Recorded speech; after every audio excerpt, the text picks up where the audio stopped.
जब भी यूएसए का जिक्र होता है तो डोंकी का भी जिक्र होता है। उसके साथ साथ ये भी जिक्र होता है कि वहाँ पर जो युवा जाते हैं वो रहते कैसे हैं, उनके हालात कैसे होते हैं और अगर उनके साथ कोई अनहोनी हो जाती है तो उसके बाद की स्थिति कैसी हो जाती है।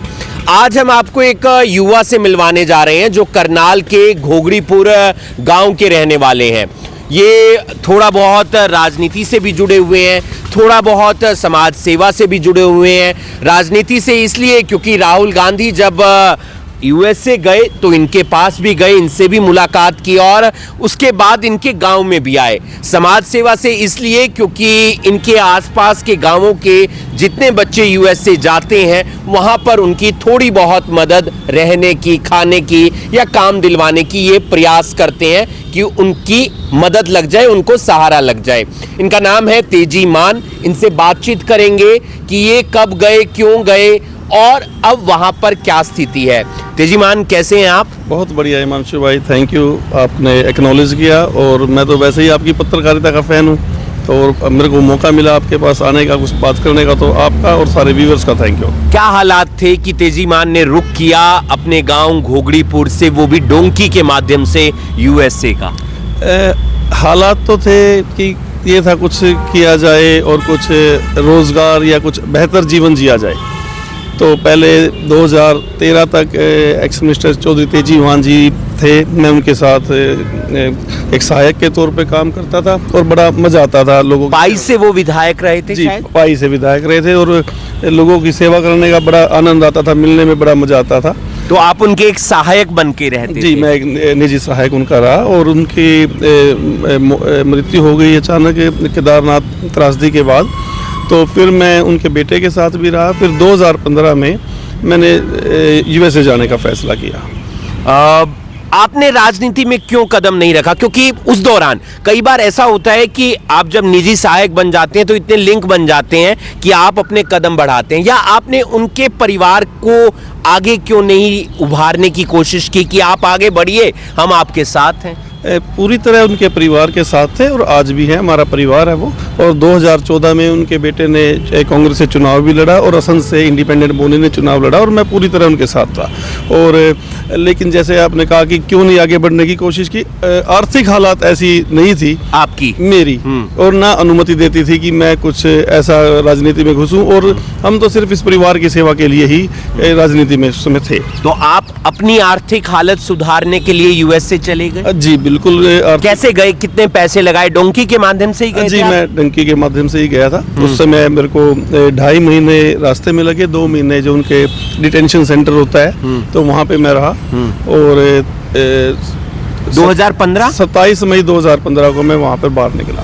तो उसके बाद फिर मैंने वहाँ पे अपना सफ़र शुरू किया। 2015 में कितने पैसे तेजी मान को खर्च करने पड़ गए थे? क्या उधारे लिए, ब्याज पे लिए, प्लॉट बेच दिया, मकान गिरवी रख दिया, माताजी ने गहने गिरवी रख दिए? इनमें से चलो खैर ऐसी नौबत नहीं पड़ी, बट फिर भी काफ़ी पैसे लगे। लेकिन ऐसे हालात रहते हैं। आज के समय में 80% बच्चों के साथ ऐसे ही हालात होते हैं और जो बड़ा दुर्भाग्यपूर्ण है, क्योंकि सबसे बड़ी समस्या आज के समय में रोजगार की है। आप देखोगे गांव में इतने बच्चे सब, क्योंकि आजकल फोन और टीवी सब चीज़ें बराबर दिखाई देती है और हर बच्चा, हर आदमी ये कोशिश करता है कि सब सुविधाएं मुझे भी मिले। जो ये गाड़ी है मैं भी इस गाड़ी का आनंद लूं, रोजगार है मुझे भी मिले। आपके कितने पैसे लगे थे? उस समय मेरे काफ़ी पैसे लगे थे तो उसको नहीं मैं कोट करूंगा, बट आजकल थोड़े ज़्यादा लगते हैं। और ज़्यादातर बच्चे, वही सफ़र था, वो किश्ती से जाना, वो जंगलों से जाना? हाँ, सफ़र वही था, सफ़र वही था। और थोड़ा मुश्किल इसलिए था उस समय कि उस समय बहुत कम आदमी गए हुए थे और हमें कोई ऐसा था नहीं कि हमें वहाँ से बता दे कि आगे क्या होएगा, क्या खाने के लिए लेके जाना है, क्या कपड़े लेके जाने हैं। तो हमें तो जिस परिस्थिति का सामना करना पड़ता था तभी हमें पता लगता था कि यहाँ पे ये स्थिति है। उस सफ़र में ऐसा लगा कि नहीं यार, अपना घोगड़ीपुर अच्छा था, करनाल की गेड़ियाँ अच्छी थी, मैं कर लेता वहाँ पर कोई काम? हर रोज़ यही लगता था।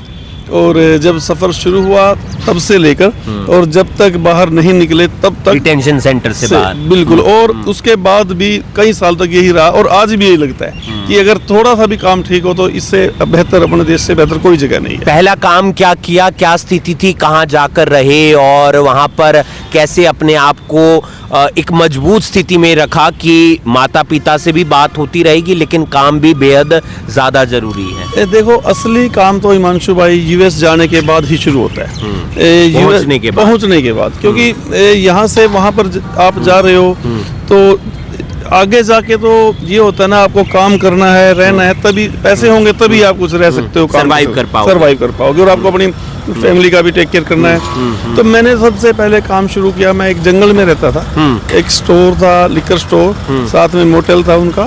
तो एक हमारे को साइड में रहने का दिया हुआ था कंटेनर, बट वहाँ पर किचन नहीं थी। तो खाने पीने का जो स्टोर में होता था वही खाते थे। कोई नाचोस खा लिए, चिप्स खा लिए, दूध पिया, जूस पिया, कोई पिज्जा कभी गर्म कर लिया, फ्रोजन, वो खाते थे। पहली नौकरी क्या थी आपकी? पहली नौकरी मैं लिकर स्टोर पे था, उनका गैस स्टेशन, लिकर स्टोर और मोटेल भी थे। तो मैं वहाँ पर उनके रजिस्टर बोलते हैं, जैसे हमारा यहाँ दुकान का गल्ला बोलते हैं, तो कैशियर कह सकते हैं, वो उसमें थे। लेकिन मैं आपको सच बताऊं कि मैंने ग्लव्स पहन के मोटेल के बाथरूम वगैरह पूरे अच्छी तरह साफ कर रखे हैं, और सबको ये काम करना पड़ता है अगर जहाँ पे जो काम करता है। और वहाँ जब पहली बार डॉलर मिले होंगे तो आंखों में से आंसू भी आए होंगे, लेकिन एक तसल्ली भी हुई होगी कि हाँ, मैं कुछ तो कर ही सकता हूँ। बिल्कुल, और ये था कि कुछ करना है, और ये स्टार्ट है। बड़े सपने लेकर गए थे, और एक रुपया, एक डॉलर सेव करके रखते थे। और जब घर पे पहली बार पैसे भेजे, बड़ी खुशी हुई थी कि अब अपने घर पैसे भेजे हैं। और उस समय 63-64 का $1 होता था, और तो फिर इतने पैसे एकदम आए तो बड़ी खुशी हुई। और ये था कि भाई अब करते रहेंगे, और जितना आगे कागज वगैरह मिलेंगे, एक्सपीरियंस होएगा, और कुछ पैसे बनेंगे। काम ऐसे आगे क्या क्या बढ़ता गया? जैसे आपने बताया कि टॉयलेट तक साफ किया, बेडशीट वगैरह बिछाई, लीकर पर आप स्टोर पर काम कर रहे थे, उसके बाद काम कैसे आगे बढ़ा?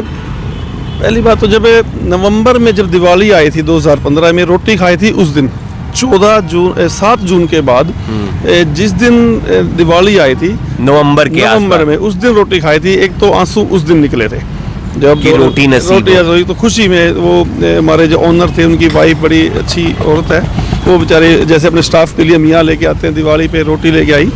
तो खैर उसके बाद फिर हमारा जैसे वर्क परमिट आया, तो 2016 में कार का शुरू में ड्राइविंग लाइसेंस लिया। कार का आसानी से मिल जाता है, वो ऑनलाइन अपना पड़े, और रिटन टेस्ट पास किया। उसके बाद थोड़े दिन जैसे गाड़ी किसी कोई दोस्त आता था स्टोर पे जो बन गए, उनकी गाड़ी से थोड़ा चलाया, और जब टेस्ट देने गए तो लकीली वो फर्स्ट अटेम्प्ट। इंग्लिश की समस्या आ रही थी? नहीं, इंग्लिश की मेरे को समस्या नहीं, मेरा ठीक ठाक काम था, क्योंकि जैसे मैंने बताया मैं तेजी साहब के साथ रहता था, तो बहुत कुछ सीखने को उनसे मिला, और पहले भी ठीक, मेरी स्कूलिंग ठीक हुई तो ठीक था, तो इंग्लिश की कोई समस्या नहीं आई। तो जब वर्क परमिट आ गया, लाइसेंस आ गया, फिर ट्रक के लाइसेंस लिया, तो 1-2 चक्कर ट्रक के लगाए। कितने घंटे ट्रक चलाना पड़ता है वहाँ जाकर? जो आजकल बच्चे बड़ी मेहनत करते हैं, एक हमारे मन में थोड़ा लालच सबके आ जाता है कि जितना वहाँ पर पैसे मिलते हैं पर माइल के, जितना आप माइल्स ट्रक चलाओगे आपको उतने पैसे मिलेंगे। तो था भी जितना मैक्सिमम चलाएं ताकि वो मल्टीप्लाई होए और पैसे ज़्यादा बने, इसलिए आदमी इलीगल भी थोड़ा ज़्यादा चलाता है। मान लो लीगली तो वैसे वो वहाँ पर 11 घंटे की ड्राइव परमिशन है, बट वो पैसे का लालच या हमारी ज़रूरतें जो हम कर्जा भी उतारता है, उसको उतारने के लिए बच्चे। तो आप भी कितने घंटे मैक्सिमम कितना चलाया है आप? मैं ट्रक चलाया आपने? हिमांशु भाई खूब ट्रक चलाया। मैं नाइट डिस्पैच करता था, मैंने दूधिया का भी लाइसेंस लिया फिर वहाँ पे। तो जैसे यहाँ पे दूधिया 4 बजे उठता है, तो मेरे पास वो भी लाइसेंस था, वो भी मैंने पढ़ के लिया। यानी कि दूध सप्लाई करने का, दूध डेयरी से लेके आने का, और यार्ड में खड़ा करना, अगला ड्राइवर फिर उसको जहाँ पर लेके जाते थे, अच्छा, वो आगे वो लेके जाते थे। यानी कि ट्रक के साथ साथ आपको वो लाइसेंस भी लेना पड़ेगा? वो लाइसेंस लिया मैंने। वो अगर आपको दूध की डेयरी पे ट्रक चलाना है तो वो लाइसेंस लेना पड़ेगा। तो दूध के कंटेनर का लाइसेंस लिया, और फिर दूध की डेयरी उठाने के लिए आपको खुद माप कर लेके आना पड़ता है। वहाँ पर ये नहीं है कि आप के घर में कोई दूध आएगा आप उसको माप के दोगे। तो मैं अकेला ही होता था, तो जैसे सिस्टम है उनका, तो अकेला ही आदमी जाएगा, वही उसका सैंपल लेगा, कितना टेम्परेचर है दूध का, कितनी उसका क्वांटिटी है, तो सब वो अकेला आदमी करता है। और आते हुए उसको सारी डेयरी को वॉश करके उसकी जिम्मेवारी होती है। मैक्सिमम कितने घंटे ट्रक चलाया? मैक्सिमम तो ये होता था नाइट कंटिन्यू बहुत। मैं तो कम चलाता हूँ, बट बच्चे हमारे ऐसे हैं कि वो आपस में कंपटीशन करके, कोई कहेगा भी 1000 माइल लगातार चला रहा हो, कोई 1200 माइल चला रहा है। 1200 माइल का मतलब 1800-1900 किलोमीटर हो गए। तो लगातार कोई 22 घंटे चला देता है। तो बच्चे बहुत ज़्यादा काम करते हैं और इतना नहीं करना चाहिए, लेकिन वो वही बात है। वहां पर जाकर तेजीमान किसी गलत आदतों में नहीं पड़े। बहुत सारी गलत आदतें होती हैं और ये जो उम्र होती है वो जब थोड़ा थोड़ा डॉलर भी आ रहा होता है तो इंसान को अट्रैक्ट कर लेती हैं। गंदी चीज जल्दी अट्रैक्ट करती है, अच्छी चीजें लेट अट्रैक्ट करती हैं, ऐसा होता है। जब जवानी शुरू हुई तो हाथ जोड़ने शुरू कर दिए थे, मान साहब के साथ थे, तो जवानी का तो पता ही नहीं लगा, कोई इन आदतों का पता ही नहीं था। तो एक तो आदमियों के आगे हाथ जोड़ने शुरू से स्टार्ट थे, तो परमात्मा की दया से इन चीज़ों से बचे रहे। और बस ये रहा कि कुछ ना कुछ, क्योंकि जब मैं शुरू में गया और कुछ स्थिति ऐसी होगी हिमांशु भाई, परमात्मा से एक प्रार्थना की थी कि ऐसा कर दे परमात्मा कि जो भी आदमी आए घर ऐसा कर दे कि मैं अपने घर आदमियों को रख सकूं, जो कुछ समस्याएं मेरे को आए किसी को आए ना। तो कुछ ना कुछ ऐसे समीकरण बनते रहे। और हर महीने आप पैसे भेजते रहे? हर महीने उस टाइम मैं इंडिया पैसे भेजता था। तो जैसे किसी दोस्त के पास दे दिए कैश, वो उसने यहाँ पहुँचा दिए, या जैसे मेरा ओनर आता था शुरू में, उसके हाथ डॉलर सीधे पहुँचा दिए। ऐसा भी होता है ना तेजी भाई, जब हम परिवार वालों के लिए कुछ करते हैं, एक तो खुशी होती है अंदर से, लेकिन परिवार वालों में भी इज्जत बढ़ जाती है। मतलब वो बात मानने लग जाते हैं हमारी।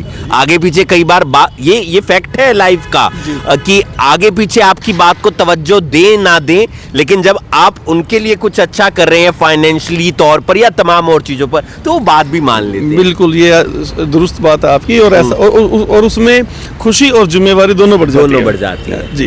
अब क्या चल रहा है? मैंने सुना है कि आपका जो वहां पर घर है, करनाल या आसपास से जितने भी बच्चे जाते हैं, अगर उनके पास रहने या खाने की व्यवस्था नहीं है तो वो लिंक थ्रू करके तेजीमान के घर पर पहुंच जाते हैं और वहां पर रहने खाने की व्यवस्था तेजीमान करवाते हैं। बिल्कुल, मैं पूरी कोशिश करता हूं और मुझे खुशी बहुत होती है। और खुशी इसलिए होती है क्योंकि मैंने वो समस्या का सामना किया है। और अब जब बच्चे आते हैं और बड़े हौसले से रहते हैं, उनको कोई ये टेंशन नहीं कि मैं कहाँ जाऊंगा। जब तक कई बार, अब पिछले 2 साल से कितने BHK का फ्लैट है आपका या कितने रूम, वहाँ पर क्या हिसाब? मैंने 3 साल से घर ले लिया। मेरा 4 बेडरूम घर है, बट पहले जैसे 2 बेडरूम अपार्टमेंट था, तो उसमें भी हम 4 बना के रखते थे, गैराज को खोल के उसमें नीचे बिस्तर लगा लिया। तो कई बार ऐसा भी हुआ कि कोई फैमिली आ गई तो हम 2-2 महीने अपने घर पे नहीं रहे, क्योंकि रूम में उनको दे दिया, हम किसी दोस्त के घर जाके रुक रहे हैं। कितने बच्चे रह रहे हैं इस वक्त वहाँ पर? इस वक्त भी मेरे ख्याल से तो 16-17 तो जरूर होंगे। और उनमें से आप कितनों को जानते हैं, मतलब प्रॉपर तरीके से जानते हैं? आपके गांव का है या आपके गवांड का है या आपके नानका का है, या फिर कोई अलग से भी है ऐसे जिसको तेजीमान जानता ही नहीं और वो भी वहां पर रह रहा है? ऐसे भी बहुत होते हैं, मैं जानता हूँ वो भी बहुत हैं, और जिनको नहीं जानता वो भी बहुत होते हैं। किसी को मान लो करनाल से किसी ने फोन कर दिया, मैं उनको भी नहीं जानता हूँ, तो उनके बच्चे आगे से आगे कोई एक दिन के लिए आया, भाई वो क्या पता 6 लालच नहीं आता मन में कि यार 2 पैसे फालतू कमा लेंगे, अपना गाड़ी एक बढ़िया वाली ले लेंगे, बढ़िया वाली चीजें और स्पेंड कर लेंगे? सर, हर एक आदमी का अपना लालच होता है, इसमें मेरा भी लालच है। मुझे लोग मिलते हैं, दोस्त मिलते हैं, इतने आदमियों से मेरे संबंध होते हैं। अब परमात्मा की ब्लेसिंग से कोई पैसे का लालच किसी ने किसी के बैंक अकाउंट चेक नहीं करने, सब देखते हैं भाई आप समाज में क्या हो। और परमात्मा की दया से लोगों में, आज हमारा ऐसा है, अमेरिका में भी हम 4 से 5 हज़ार बच्चे कभी भी इकट्ठे कर सकते हैं। तो ये इससे ज़्यादा कमाई क्या होगी जी? पर आप सरवाइव कैसे कर रहे हैं? तेजीमान क्या करते हैं अब वहाँ पर? मेरी एक ट्रांसपोर्ट कंपनी है जी, और बड़ा अच्छा कर रही है ट्रांसपोर्ट कंपनी। और साथ में मेरे पास रियल एस्टेट का भी लाइसेंस है, तो उसमें तो कभी प्रॉपर्टी डीलर का वो भी रिटर्न करना पड़ता है। तो मेरी शौक है, मेरा आते हैं कि सारे टेस्ट दे दिए आपने वहाँ पे जाके? करता हूँ मैं ठीक से लाइसेंस। तो वहाँ पर अगर UPSC वगैरह होता है तो वहाँ पर मतलब जो अधिकारी बनते हैं उनका भी टेस्ट वो तो नहीं, हम यहाँ भी दे सके, बट मेरी कोशिश होती है कि जिस चीज़ में थोड़ा कंपटीशन हो या कोई मेरे को टास्क मिले तो मैं उसको करने में मेरे को मजा आता है। और इसी उसमें मैं कोई डील वगैरह करवाई, मतलब प्रॉपर्टी की, मतलब लाइसेंस ले? जो हमारे दोस्त घर लेते हैं कुछ, तो कुछ 5-7 घर हमने उनको दिलाए हैं। कुछ दोस्त ऐसे होते हैं, कहते हैं भाई तेरे को जो कमीशन मिलेगा वो भी मैं ही लूंगा, और फिर हमने कहा भाई तू ही कर ले। फिर कोई काम मैं ज्यादा करता नहीं, शौक से कोई आ जाए तो मैं अपना लाइसेंस यूज। तो ट्रांसपोर्ट कंपनी में क्या ट्रकों का बिजनेस है, मतलब ट्रक चलते हैं आपके वहाँ पर? जी, मैं ट्रांसपोर्ट में मेरा एक परमानेंट सा ही काम है। जूस में हॉल करता हूँ, तो मेरा कैलिफोर्निया से फ्लोरिडा तक के लोड्स होते हैं। तो कितने ट्रक हैं? मेरी कंपनी में भी 22 ट्रक है, मेरे थोड़े कम हैं, लेकिन मेरे जो दोस्त मेरे भाई हैं वो मेरे पास ही चलाते हैं। तो जिनको ज़रूरत होती है काम की, जो आते हैं और आपके लिंक में आते हैं, तो उनको काम वगैरह दिलवाने में भी एक मदद हो जाती है? पूरी कोशिश करते हैं। और एक समय तो ऐसा आया था जो भी आते थे, अब तो पिछले समय से कम है, सबको आके एकोमोडेशन देना, उनको कपड़े दिलाना, उनके लिए वकील करना। शुरू में तो जब फैमिली से बच्चा जाता है तो हिमांशु भाई सिंगल पैनी भी उसकी जेब में नहीं होती, तो फिर उसको कपड़े के लिए, वकील के लिए, अगर वकील ना कराएं तो उसके क्लोक बोलते हैं कि जो वर्क परमिट है वो 150 दिन के बाद अप्लाई होता है। सब सोचते हैं कि फटाफट मेरे 150 दिन का क्लोक स्टार्ट होए, वो तब होता है जब हम वकील को हायर करते हैं। तो कोशिश होती थी कि भी वकील के $500 हम ही दे शुरू में, ताकि जब काम शुरू करे कि आपका काम महीना ना मिले तो इसका वो 1 महीने का क्लोक ना खराब हो। तो अभी आप बिल्कुल फ्री में रखते हैं उन्हें? हम बिल्कुल फ्री में रखता हूँ जी, वो मेरी जिम्मेवारी भी है, मुझे मजा भी आता है। वो और जब कोई काम पे लग जाए तो एक सहयोग के तौर पर वो अगर कुछ करना चाहे तो अच्छी वो बात बड़ा है। सहयोग करते हैं। वो जन्मदिन उनको मनाना हो तो मेरे पास केक लेके आते हैं, उनको कोई ग्रीन कार्ड हो तब मेरे पास आते हैं। अब पीछे कोई जिम्मेवारी लगाना हो, कोई आदमी इकट्ठे करने हो, वो अपना काम छोड़ के सब आ जाते हैं। और मैं तो उनको एक ही बात कहता हूँ, वो मेरे से पूछते हैं, जैसे आपने अभी कहा भाई कुछ बताओ जी हमारे लिए क्या आदेश है, तो मैं भी ये कहता हूँ जैसे तुम ही आ रहे हो, कभी मौका मिले तुम भी किसी को ऐसे रख लेना। मतलब 2 लोगों की और मदद और कर मदद दें। हो। परिवार को लेकर नहीं गए? परिवार को ले जाने कौन कौन है फैमिली में? मेरी फैमिली में मेरी 2 बेटी हैं, एक थी, दूसरी बेटी मेरे भाई की बेटी, वो मैंने अडॉप्ट कर रखी, तो मेरी बेटी है, और मेरा बेटा है, मेरी वाइफ और मेरे पेरेंट्स हैं। तो मेरी फैमिली गई थी 2023 में। कौन कौन गया? मेरी वाइफ गई, मेरे बच्चे गए, तो एक बेटी और एक बेटा गया था। बट मेरे पेरेंट्स थोड़े बुजुर्ग हैं, और मेरे को भी ये था कि अगर यहाँ ये आगे तो मेरा इस मिट्टी से जुड़ाव खत्म हो जाएगा हिंदुस्तान की। हर एक आदमी की अपनी सोच होती है, तो मुझे लगा कि वहीं रह के पढ़ा जाए। इस बार नहीं, इसलिए मैं 4 बार 5 बार साल में आता हूँ, आप सबसे मिलता हूँ, और मेरा परिवार भी खुश है, मेरे पेरेंट्स भी खुश हैं। आपके जो परिवार के सदस्य हैं वो मान गए? वो उन्होंने फोर्स नहीं किया, नहीं नहीं इन्हें भी ले जाओ, तुम सेट हो गए हो, इनको भी करना जरूरी है? माँ को थोड़ा होता है भाई मेरी भी बहू रहे, जब सबकी जा रही है तो मेरे पोता पोती क्यों रहे। बट मेरी फैमिली, मेरे भाई ने, सब ने सपोर्ट किया, और सब फाइनली उन्होंने भी कहा ठीक है, मेरे बच्चों ने, मेरी वाइफ ने। और उनको पता भी था कि मेरे पास बहुत आदमी आके रुकते हैं। और जब मेरी वाइफ और मेरे बच्चे गए तो एक ब्रेक सा लग गया। तो क्योंकि एक ना हमारे हिंदुस्तान में सबकी एक मेंटेलिटी होती है, जिसकी फैमिली आ गई वहाँ जाना ठीक नहीं रहेगा, या जगह नहीं मिलेगी, क्या सोचेंगे। तो कुछ ना कुछ ये भी कुछ समझ रहे थे ऐसा।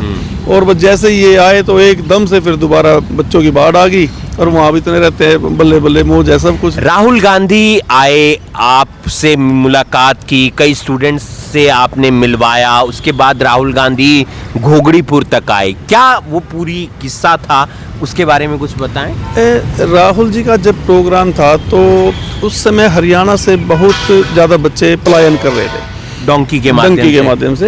और एक ये बड़ा मुद्दा बना हुआ था कि इतने लोग बेरोजगारी के होते हुए रोजगार की तलाश में लाखों रुपए खराब करके और डंकी के माध्यम से बहुत तंग होके जाते हैं। और साथ में फिर वो कोई 5 साल नहीं आ सकता, कोई 10 साल नहीं आता, क्योंकि पेपर्स की बड़ी बाउंडेशन है। आपका कितने साल के बाद पहला चक्कर लगा था? मैं 8 साल के बाद आया था 2022 में। अकेले में रोते भी होंगे? अकेले बहुत बार, कई बार ये डिसाइड किया कि चलो बहुत हो गया, चलते हैं। बट कभी जब 18 के बाद तो फिर ये था भी आज जाएं, अभी जाएं, कल जाएं। बट फिर बच्चे इतने आने शुरू हो गए, घर में इतने लोग रहते थे, फिर टाइम का पता नहीं लगा। फिर ये होता था कि अभी कुछ ना कुछ करके जाना है। राहुल गांधी जी की इच्छा थी कि भी जो हरियाणा में ये पलायन का मुद्दा है, इसको बड़े जोर शोर से उठाया जाए और उनकी बात को समझा जाए। वैसे तो हमने उनको सब बता दिया था, बट उनसे मिल के बात करना चाहते थे।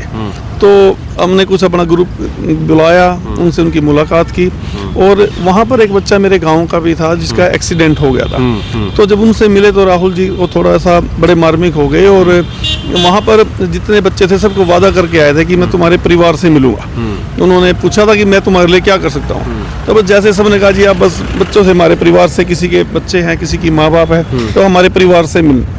तो उन्होंने फिर बड़ा सीक्रेट तरीके से एकदम ऐसा प्लान किया कि भाई हो सकता है मैं जाने के बाद किसी प्रोग्राम में व्यस्त हो जाऊं या कुछ और कुछ जिम्मेवारी आ जाए, तो शुरू में आते ही वो जब भी आया अपने टूर खत्म करके सुबह के वक्त वो घोगड़ी सुबह के वक्त सीधा वो उनके घोगड़ी गांव में, आपके गांव में उनके घर भी पहुंचे थे। क्या नाम है उनका? अमित मान नाम है। उनके घर पहुंचे थे सुबह अर्ली मॉर्निंग। वो भी आपके वहीं पर रहते थे? वो वहीं पर, वो दूसरी जगह रहता था, लेकिन मैंने उनको उस दिन बुला रखा है। वो शुरू में मेरे पास ही गया था, वो मेरे पास ही रहा। मैंने उसका सारा काम करवाया था, उसके वकील वगैरह जो हायर थे सब मैंने करवाया था। ऐसी स्थिति बहुत आ जाती है, जैसे अमित का एक्सीडेंट हो गया, नरूखेड़ी के एक बच्चे का कैंसर बताया, एक व्यक्ति और देहांत हो गया, वो ट्रक फट गया। ऐसे बहुत सारे केस आते हैं, डेड बॉडी नहीं आ पाती है।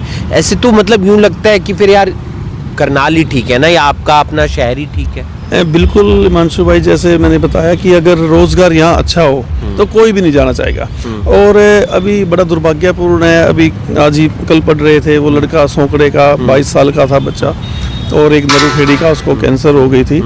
तो बड़ा अनफॉर्चुनेट है। और डेड बॉडीज तो इसलिए नहीं लेके आते क्योंकि तो वहाँ लीगल प्रोसेस बड़ा लंबा हो जाता है, और साथ में बच्चे बड़ी मुश्किल से तो पैसे इकट्ठे करके वहाँ जाते हैं कर्ज लेके। फिर डेड बॉडीज को जब लेके आए तो उसमें भी बड़ा ज़्यादा खर्च होता है। तो जो साधन संपन्न है वो तो सोचते हैं भाई हम यहीं ले आएंगे, और कुछ की फैमिली अभी कुछ समय, जैसे थोड़ा समय जाए को हुआ, इतने अच्छा नहीं कर रहे हैं, तो फिर हम सब आपस में मिलकर यही डिसाइड करते हैं, रिक्वेस्ट करते हैं फैमिली से भी एक तो जो 10 रुपये हम इनके इकट्ठे करें तो वो आपके परिवार के बच्चों के कुछ काम आ जाए। और वो जो तो देखो परमात्मा ने जो कर दिया उसमें तो कोई कुछ नहीं कर सकता, बट थोड़ा ये सोच के उनका संस्कार वगैरह वहाँ थोड़ा सस्ता हो जाता है। और फिर एज वेल यहाँ आए तो 1 महीने का प्रोसेस हो जाता है, 10 दिन 12 दिन बॉडी गंवाने में लगे, 12-13 दिन फिर बैठे, तो इसलिए फिर परिवार भी परेशान है, और फाइनेंशियली भी देखो परिवार की वैसे ही कमर टूट जाती है। तो ये सोच के फिर वहाँ संस्कार कराते हैं। तो मेरे क्या डोंकी से जाना ठीक है? बिल्कुल ठीक नहीं है, और अब तो समय ही बिल्कुल बदल गया है। देखा हमने पीछे कैसे हथकड़ियों में बांध कर लेकर आया गया, पैसे का नुकसान हुआ, और भी तमाम याचनाएं, परेशानियां। देखिए डंकी के गए हुए वापस तो पहले भी आते रहे हैं, लेकिन जब ट्रम्प सरकार आई उन्होंने एक मैसेज दिया था, जो बेड़ियों में बांध कर अपने हवाई जहाज से उन्होंने यहाँ भेजा। उन्होंने एक मैसेज दिया था कि भाई आप कोशिश भी करोगे तो तुम्हारा ये अंजाम होगा, और वो यही चाहते थे कि इमीडिएट ब्रेक लग जाए, और उसका असर भी हुआ। हमारे बच्चे भी, परिवार भी, और एजेंट्स जो भी थे उन सब ने उनको भेजना बंद कर दिया, और यही वो चाहते थे।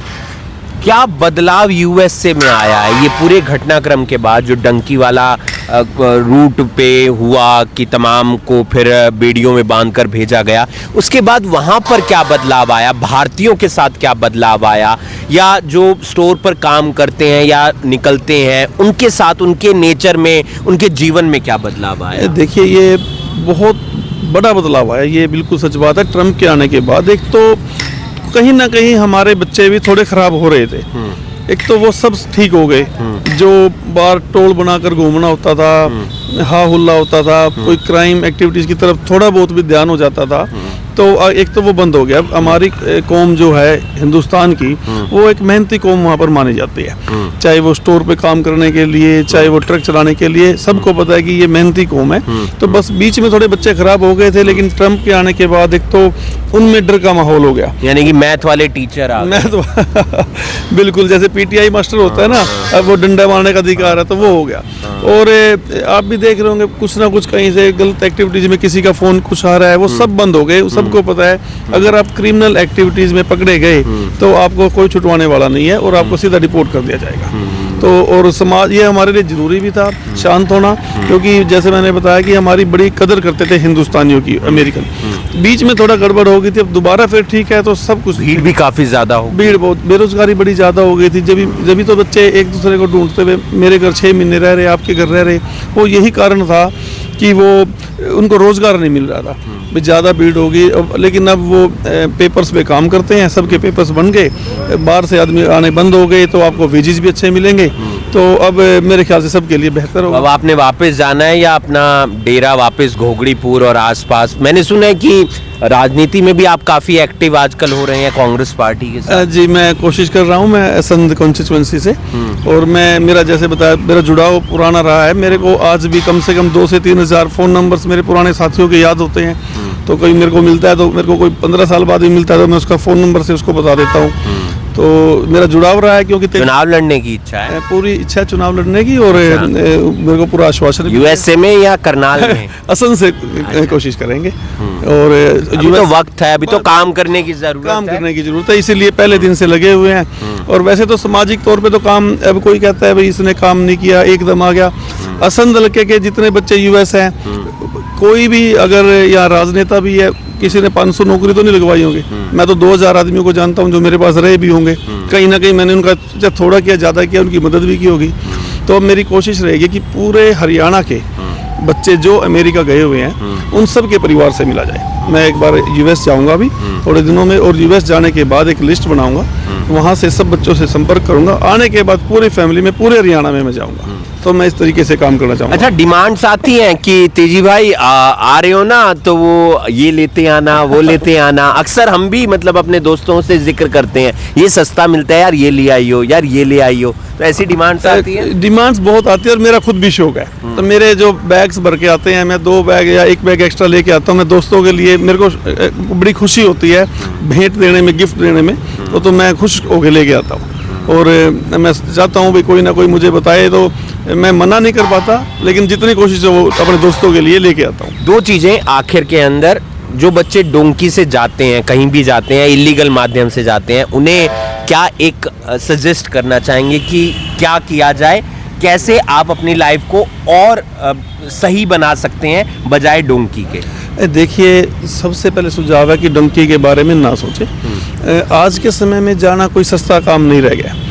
आप 50 लाख रुपए लगा के जाते हो, फिर उसका ब्याज लगा लो, काम नहीं मिलता, 1 करोड़ रुपए वहाँ पड़ते हो। उसके बाद फिर आप दिहाड़ी शुरू करते हो, पहले दिन से काम शुरू करते हो, तो आपके 5-7 साल तो पेपर्स लेने में लग जाते हैं, जब तक कहीं आपकी एज आड़े आ जाती है। कोई आपको फिर शरीर का बड़ा ध्यान रखना पड़ता है। वहाँ पर यहाँ से बड़ा डिफरेंट माहौल है हिमांशु भाई। Every day in the morning, जैसे तो हर रोज कुआं खोद कर पानी पीना पड़ता है। वहाँ पर जाना आसान है, ये जो मैंने बताई 2.5 महीने लग गए, 3, ये कोई संघर्ष नहीं है। चले गए फिर भी संघर्ष है जंगलों का, लेकिन असली संघर्ष वहाँ जाने के बाद शुरू होता है। ताकि जब आपको हर रोज काम करने के लिए निकलना पड़ता है, हर रोज आपके ऊपर स्ट्रेस, जो बच्चे जा रहे हैं स्ट्रेस इतना होता है, किसी की शुगर बढ़ गई, किसी को और बीमारी आ गई, अटैक्स आ गए, और जो ये ट्रक पर हादसे होते हैं, ये स्ट्रेस का एक मुख्य कारण है। वो कई बार इतना किलोमीटर चला लिया आपने, फिर आप आंखें आपकी खुली होती हैं, दिमाग तो सो जाता है ना, तो वो जजमेंट नहीं कर पाते, और उसके ऊपर प्रेशर होता है कि मैं ज़्यादा चलाऊंगा तो ज़्यादा मेरे पैसे बनेंगे, मेरे परिवार का अच्छा रहेगा। तो मैं अभी आगे भी मदद कंटिन्यू है वहाँ पर रहने, खाने और काम दिलवाने के लिए? वो तो सर मेरी जिम्मेवारी है। मैं जब 2023 में फर्स्ट टाइम आया था 8 साल के बाद, तो मेरे को इतने आदमी मिलने आए, मुझे ही नहीं पता था कि मैं क्या कर रहा हूँ। और मेरे को 500-700 आदमी हर रोज मिलने आते थे। तब मैंने फ़ोन करके कहा मेरे दोस्त को कि भाई अब जिम्मेवारी बढ़ गई है। मुझे ही नहीं पता था कि हम कभी ऐसा लगा अपने ही घर में आप अनजान हो गए हो कि मैं किसी और के घर में तो नहीं आ गया? मैं जब ये 19 की बात है, एक बार मेरे पास फ्लैट था, तो एक टीवी देख रहा है लड़का लेट के, तो मैं आया, मैं ट्रक पे उस टाइम ट्रक चलाता था, तो बस वो मेरी तरफ देख के ऐसे एक ग्लिम्स की, हाँ जी, मैं चुपचाप बैग लेके अंदर चले गया। उसका मामा, वो साकरे का लड़का था, तो उसका मामा सुरेश एयर करवाने का, उसने बताया, जब शाम को आया मैं चाय पी रहा था, तब उसने बताया कि भाई यूँ भी तेरा मामा ये इसी के पास हम रह रहे हैं। तो मैंने उसको बोधर नहीं किया, भाई ठीक है टीवी देख रहा है। एक आखिरी सवाल, एक फिल्म आई थी शाहरुख खान की, डंकी, देखी थी आपने? जी जी देखी थी। उसके अंदर एक सीन था कि एक चला जाता है व्यक्ति उन्हीं के गांव से, और वो फोटोज भेजता है गाड़ी के साथ, देखो इसके साथ, देखो ये घर ले लिया, ये गाड़ी ले ली क्या। और जब असली स्थिति पता चलती है तो वो वहाँ पर एक कार्टून बन के, वहाँ आर्टिस्ट बन के काम कर रहा है। क्या ऐसी स्थिति वाकई में ही होती है, शो ऑफ थोड़ा सा दिखाने के लिए ताकि माँ बाप खुश रहें, लेकिन आपकी क्या स्थिति है वो आपको पता है? वहाँ 100% यही होता है। जो बहुत अच्छे करोगे बच्चे भी, जिसको जरूरत नहीं है जाने की, अकेले माँ बाप का, वो भी यही जाके सोचते हैं यार अच्छी गाड़ी है, अच्छी लाइफ, अच्छे कपड़े पहन रखे हैं, बट वो असली स्थिति से बेखबर होते हैं। तो सारा दिन जब उनको उतना काम करना पड़ता है, दिमागी तौर पर वो बीमार हो जाते हैं। तो बिल्कुल जो डंकी में दिखाया स्थिति वही है।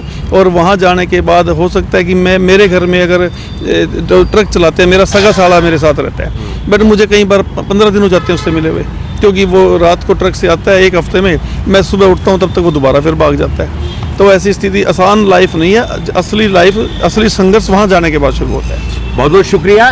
तेजी मान और घोगड़ीपुर गांव के हैं। इनका जिक्र इसलिए हो जाता है क्योंकि राहुल गांधी जब गए यूएसए से तो इनसे मुलाकात की और यहाँ पर इनके गांव भी पहुंचे, और साथ ही साथ ये एक अच्छा काम जो सबसे कर रहे हैं वो ये कि बहुत सारे युवा जो वहाँ पर जाते हैं, जिनके पास रहने की जगह नहीं है, खाने के लिए खाना नहीं है, काम नहीं है, कोशिश करते हैं, प्रयास करते हैं कि उसको थोड़ा सा सहारा लगा दें, ताकि जब सही स्थिति आएगी तब वो आगे किसी के सहारा लगा देगा। बहरहाल अपील यही की है कि आप डंकी के माध्यम से कभी ना जाएं, और इस वीडियो के माध्यम से आपने चेहरा तो देख लिया तो पता चल जाएगा। वहाँ पर अगर कभी समस्या आए तो आपके पास फ़ोन कॉल वगैरह कर लें। जी बिल्कुल कर लें, और फेसबुक पे भी मेरा, असल में तो सबको पता होता है आजकल नंबर, पर हमेशा सबके लिए अवेलेबल रहेंगे। हाँ बिल्कुल, आपकी मदद के लिए भी तैयार ही रहेंगे। आप देख रहे हैं अभी ब्रेकिंग। मैं हूँ आपके साथ हिमांशु नारंग। धन्यवाद।